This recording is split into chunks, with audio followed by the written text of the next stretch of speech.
27 August 2017 रोजी शासकीय मुलांच्या निरीक्षण गृहातील प्रवेशित 16 वर्षीय मुलावर रात्री झोपेत असताना गुन्हेगाराने त्याचा लैंगिक छळ केला होता। तसेच दुसऱ्याही प्रवेशित मुलासह 28 जुलै ते 1 ऑगस्ट 2017 दरम्यान निरीक्षण गृहात वास्तव्यास असताना त्याच्यासोबत देखील अनैसर्गिक कृत्य केल्याची तक्रार निरीक्षण गृह अधीक्षक भाऊराव राठोड यांनी बुलढाणा पोलीस स्टेशनला दिली। पोलिसांनी गुन्हा दाखल करून न्यायालयात दोषारोपपत्र दाखल करण्यात आले। या प्रकरणात सरकारी पक्षातर्फे एकूण 16 साक्षीदारांची साक्ष नोंदविण्यात आली। सरकारी पक्षातर्फे जिल्हा सरकारी वकील वसंत भटकर यांनी प्रभावी युक्तिवाद केला व आरोपीला कठोर शिक्षेची मागणी करण्यात आली। साक्षी पुरावे ग्राह्य धरून विद्यमान प्रमुख जिल्हा व सत्र न्यायाधीश महेंद्र महाजन यांनी निवृत्ती राजपूत याला बालकाच्या लैंगिक अत्याचारापासून संरक्षण अधिनियम 2012 कलम 8 व 10 अंतर्गत 5 वर्ष तसेच बालन्याय कायद्याचे कलम 75 अंतर्गत 5 वर्ष दोन्ही मिळून 10 वर्ष व 50,000 रुपये दंड अशी शिक्षा ठोठावली। बुलढाणा येथे आज एक महत्त्वपूर्ण निकाल झालेला आहे। सदर निकालामध्ये शासकीय वसतिगृह, बालगृह व निरीक्षण गृह बुलढाणा येथील घटना आहे। घटना ही दिनांक 27/8/2017 रोजी घडली होती।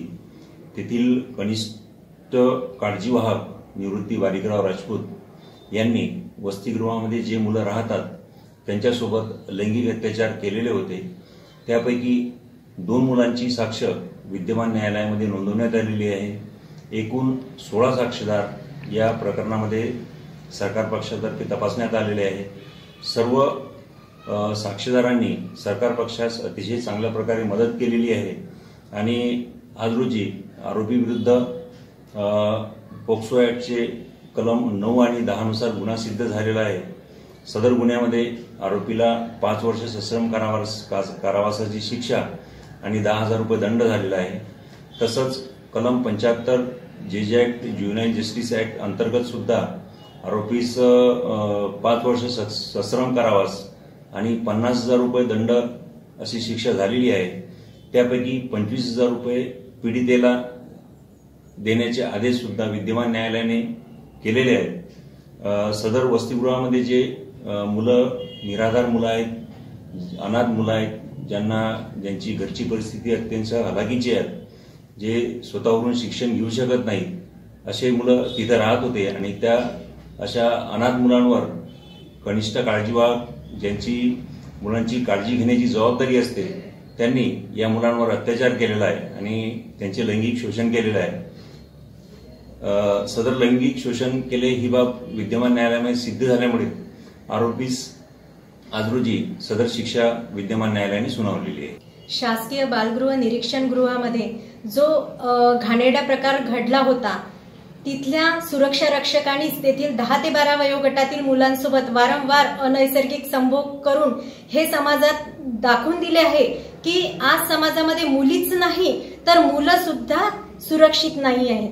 परंतु विद्यमान न्यायालयाने तसेच माननीय प्रमुख सरकारी अभियोक्ता श्री भटकर सर यांनी या आरोपीला शिक्षा देऊन हे समाजामध्ये दाखवून दिलं आहे की असे वाईट कृत्य करणाऱ्या लोकांना समाजामध्ये तसेच न्यायालयामध्ये कुठेही थारा नाही। असे लोक कायद्याच्या कचाट्यात अडकणार आणि त्यांना जी शिक्षा मिळायला पाहिजे ती नक्कीच मिळणार। त्यामुळे अशा लोकांनी विचार करूनच पाऊल टाकावे, कारण आता समाजात यापुढे कुठल्याही आरोपीला माफी नाही। दंड न भरल्यास अनुक्रमे 3 महिने व 1 वर्ष सश्रम कारावासाची शिक्षा सुनावली आहे। तसेच दंडाच्या रकमेपैकी 25,000 रुपये पीडित मुलाला नुकसान भरपाई म्हणून देण्याचा आदेश देखील पारित केला आहे। या प्रकरणाचा तपास पोलीस निरीक्षक मनोज सुरवाडे, उपनिरीक्षक व्यंकटराव कवास यांनी केला। प्रशांत खंडारे, विदर्भ न्यूज, बुलढाणा।